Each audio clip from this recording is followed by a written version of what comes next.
do a book haul. So I did an ebook haul like a few weeks ago about all the ebooks I bought, and I said in that video that I wasn't buying as many like physical books, and that has been true over the past like year or so for sure. But like pretty much as soon as I finished filming that video, I did buy some books, mostly because I went to my hometown to visit like family for a couple of weeks, and I visited a couple of my favorite bookstores while there, so I felt like I needed to buy books. And a lot of these are ones that I've already read that I just kind of wanted a copy of, or I got them cheap. About half of these are new and about half are from used bookstores, so if I remember where they're from, I will definitely let you know. So the first two I got are two that I've already read, and they're the second and third book in the To All the Boys series by Jenny Hunt. I have P.S. I Still Love You and Always and Forever Laura Jean. I love this series. It's one of my favorite YA like romance series. I don't own the first one either, but they only had the Netflix cover, and while I love the movies so much, I really wanted them to match, so I'm gonna hold out. That's a lie. They had the regular cover, but I think it was full price because I got these for like $2.75 each from Second and Charles. So I think I'm gonna wait and see if there's any way I can find it for a little bit less than, you know, like regular price, because I'm cheap like that. But yeah, I'm really excited to have these. These are some of the most beautiful covers too, so I'm excited to put them on my shelf. The other book I bought at Second and Charles was a Sabrina Jeffries Project Duchess. I have never read a Sabrina Jeffries. It's obviously historical romance, but I kept seeing this cover pop up, and I love this cover so much that when I saw it for like $3, I just had to pick it up, and it's really short, so I can probably blow through this really fast. Yeah, but yeah, I'm excited to try a book out for her, and it's a first in a series, so I thought maybe it was a good place to start. Next couple are ones that I picked up from my favorite used bookstore in my hometown, and I actually have another one, but I don't know where it's at currently. But I bought the newest book in the Bridgerton sequel or prequel series, so the Rokesby series. I need to catch up on that series, and they had it there for really cheap, so I bought that. I just don't know where I put it, so gotta locate that. But I also bought books 2 and 3 in the Side Changeling series. So I have Visions of Heat and let's see, Caressed by Ice by Nalini Singh. Both of these, like I said, are books 2 and 3. I read the first one, Slave to Sensation, a couple months, about like a month and a half ago, and I really enjoyed it. So my plan for this year is to try and get a couple more of these read from that series, and I really wanted to have like the physical books too. Never mind, I found it. So I bought First Comes Scandal, which is the one I was talking about. This is I think it's the 4th book in the Rokesby series, which is the Bridgerton prequel, and like I said before, I need to catch up on these, but this one I'm dying to read, and I'm trying to make myself go back and read them in order, because this one I've seen like people post some like like quotes from them, and it has like the parents from the Bridgertons in this, and you see like baby like Colin and like the baby boys that are like our heroes in the Bridgertons, and I'm like, I need to read it. So anyways, that's on my list to do soon too. Next, I bought a couple of books from Books A Million, and I don't go into Books A Million that often, to be honest, but they have got a really great like clearance section or like discounted book section.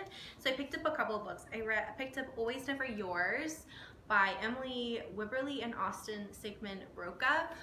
This is like a YA contemporary romance, but it has just like the most stunning cover. I love it. It's really pretty, and the inside of the book is pale pink. So that's kind of part of the reason I bought it, but it also sounds really adorable.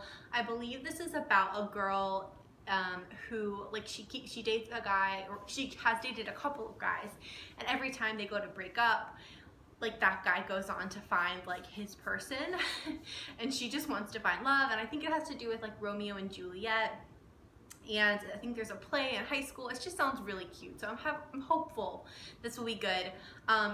Contemporary like YA is kind of hit or miss for me, so I'm hoping this will be a hit. Then I bought Capturing the Devil by Carrie Maniscalco. This is book 4 in the Stalking Jack the Ripper series, and this is one of my absolute favorite YA series ever. And so I read this one last year, but I read it from the library, and so I finally have the complete series now. This was on sale for, as you can see, I still have the sticker on it, $4.97. So I had to pick it up. But I love this series. It's spooky, it's creepy. If you don't know, it's historical, and it's set in a kind of like, I think it's like 1800s London, the first book is, and they kind of move throughout the world, throughout the series in different locations. But the first book is about our main character, Audrey Rose, she's very into science, and she works with her uncle, they do like autopsies and things like that, because they are trying to, and so they use those skills to help catch a killer that is killing people, who's like a serial killer in London. And it's really good. Like, I just think this is a perfect read for fall, so if you haven't read the series, read the series. I bought Just a Heartbeat Away by Cara Bastone. I feel like I've talked about this book a lot, but I read this one as an ebook, but I loved it so much I wanted to have a physical copy of it, so I picked it up at Books A Million when I was there. This is just so good. It's a contemporary romance set in New York. It's about a single dad, and there's an age gap as well. And then the heroine is a teacher, then guidance counselor, and things like that. And I love this so much. It was kind of a slow burn too. It had so many tropes that I enjoy, and I'm really excited to pick up her second book, which is coming out very soon. Then I picked up The Widow of Rose House by Diana Biller. This is a historical romance slash mystery, if I'm understanding it correctly. It sounds amazing, and it's kind of been on my radar for a while. So when I saw it, I don't know, had this urge to pick it up. I envisioned myself reading this one a little bit closer to like fall, when it's a little bit cooler out, but it takes place in Gilded Age New York. A woman who is widowed buys this house that may or may not be haunted, and then I think there's like a scientist that comes in who's the love interest, and like helps her solve this. But the back says it's basically a combination, like Lauren Will blurbed it and basically said that it's kind of like a combination between a Joanna Shue Gilded Age romance, a Simone St. James ghost story, and then it has Julia Quinn banter. I mean, if that's not gonna sell you on this, I don't know what will. So when I read that in particular, I'm like, okay, I need to have it. And a lot of people I know have read it and really enjoyed it, so I'm excited for this one. Then I picked up Caraval by Stephanie Garber. This is a YA fantasy, very well known, very popular. I just haven't read it yet. I'm doing a buddy read for this one with a couple people, and I'm really excited to read it because I've just really been in the mood for some like fantasy, like YA fantasy, and so I picked this one up, and I feel like everyone knows what this is about, but I'm excited to, I don't know too much, to be honest. Like, I know like the general blurb, but I'm kind of not reading too much more into it because I kind of want to be surprised. Speaking of YA fantasy, I also picked up The Girl of Fire and Thorns by Rae Carson.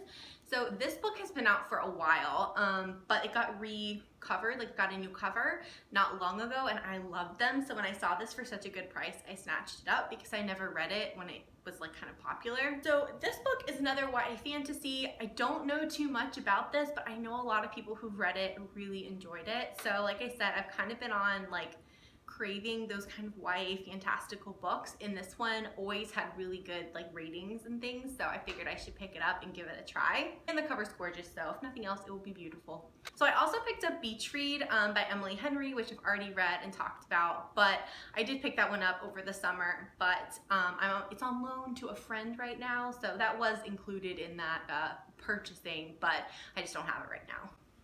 And the last book I want to talk about that I bought is The Tourist Attraction by Sarah Morgenhaller. Hopefully I said that right. This is this is an adult romance that came out like earlier this year, and a lot of people have been reading it, and at first I saw some mixed reviews, but lately I've been seeing some really good reviews, and some people that I really trust their opinion on have really liked it. But I just love that it's set in Alaska, and I think it's about the guy lives in Alaska and she's like coming to Alaska for some reason, and I don't know. I love this cover, and I don't know. I kind of wanted to buy a couple new like romance books, like contemporary romance books like that I haven't read yet, because I feel like I haven't like bought any new ones recently, so this one just jumped out at me and I had to buy it. Alright guys, so I think those are all the physical books that I've bought recently, kind of over the past like 3 months, I'd say. So I'll probably end up doing another one of these in a few months after I, crack again and buy a few more. Let me know if you've read any of these or if you are interested in any of them. Thank you so much for watching, and I'll see you next time. Bye.